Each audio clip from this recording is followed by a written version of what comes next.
Assalamualaikum anak-anak. Yuk kita belajar tematik tema 2 kelas 4 SD. Subtema 1, pembelajaran ke-6, mulai halaman 42 sampai halaman 49. Support channel ini terus ya. Minyak bumi merupakan sumber energi yang memegang peranan penting dalam kehidupan sehari-hari. Manusia dapat melakukan berbagai aktivitas dan rutinitas karena dukungan dari minyak bumi. Amati gambar tersebut dan jawab pertanyaan berikut. Soal pertama, apa yang diceritakan gambar tersebut?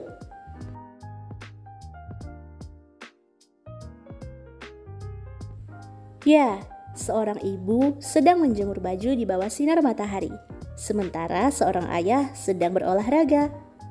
Pertanyaan kedua, sebutkan gambar-gambar yang mendukung alasanmu terkait penggunaan sumber energi minyak bumi.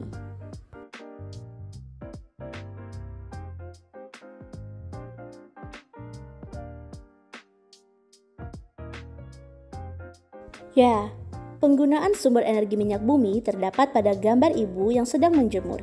Ia menggunakan mesin cuci listrik untuk mencuci yang bersumber dari energi listrik. Sementara itu, listrik berasal dari pembangkit listrik yang membutuhkan minyak bumi. Sekarang, buatlah gambar yang menceritakan ajakan untuk menghemat penggunaan bahan bakar minyak. Contohnya seperti ini. Nah, selamat berkreasi ya. Tahukah kamu bahwa minyak bumi merupakan sumber energi yang tidak dapat diperbaharui?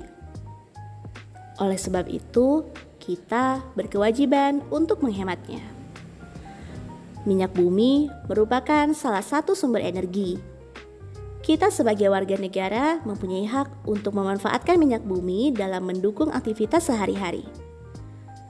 Namun di sisi lain, kita juga mempunyai kewajiban untuk menghemat penggunaan minyak bumi. Minyak bumi merupakan sumber energi yang tidak dapat diperbaharui karena proses pembentukan minyak bumi membutuhkan waktu yang lama, bisa mencapai jutaan tahun. Permintaan untuk minyak bumi dari tahun ke tahun terus bertambah. Sebaliknya, ketersediaan minyak bumi dari tahun ke tahun terus mengalami penurunan. Dengan semakin langkanya persediaan minyak bumi, pemerintah menghimbau setiap warga negara untuk menggunakan minyak bumi secara bijak. Jawablah pertanyaan berikut berdasarkan bacaan tadi. Soal pertama, kita sebagai warga negara mempunyai hak untuk memanfaatkan minyak bumi dalam mendukung kegiatan sehari-hari. Apa maksud dari pernyataan tersebut? Berikan beberapa contoh.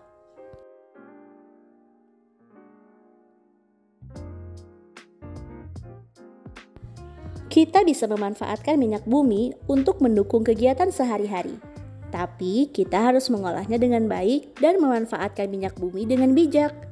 Sebab bila minyak bumi digunakan secara berlebihan, maka lama-kelamaan akan habis. Contoh memanfaatkan minyak bumi dengan bijak adalah lebih memilih menggunakan transportasi umum ketimbang kendaraan pribadi. Bisa juga dengan mengurangi pemakaian kantong plastik karena plastik merupakan satu di antara turunan minyak bumi. Soal kedua, apa yang terjadi jika warga negara tidak mendapatkan haknya?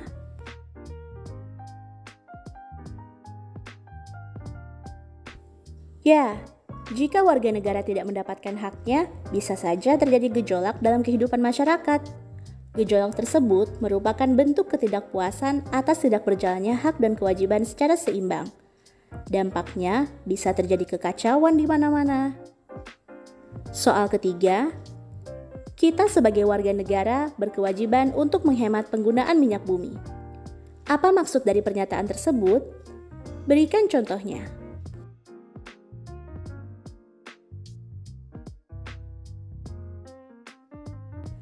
Ketersediaan sumber daya alam minyak bumi sangat terbatas.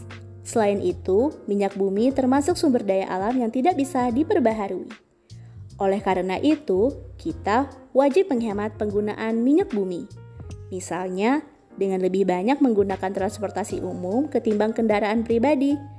juga tidak boros dalam penggunaan bahan bakar minyak. Soal keempat, apa yang terjadi jika kita tidak menjalankan kewajiban kita dengan baik? Jelaskan.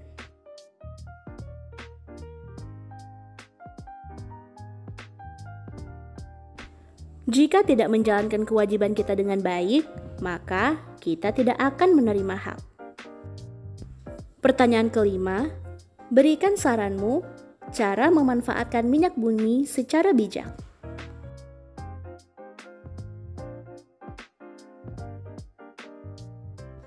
Cara memanfaatkan minyak bumi secara bijak yaitu dengan menghemat penggunaan BBM dengan menggunakan transportasi umum, mengurangi pemakaian kantong plastik karena plastik merupakan satu di antara turunan minyak bumi, serta menggunakan sumber energi alternatif yang lebih ramah lingkungan, misalnya matahari, air, atau angin.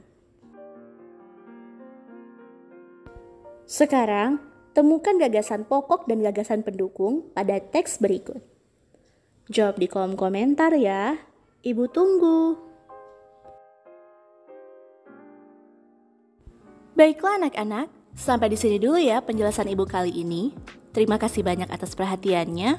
Jangan lupa subscribe biar nggak ketinggalan materi berikutnya.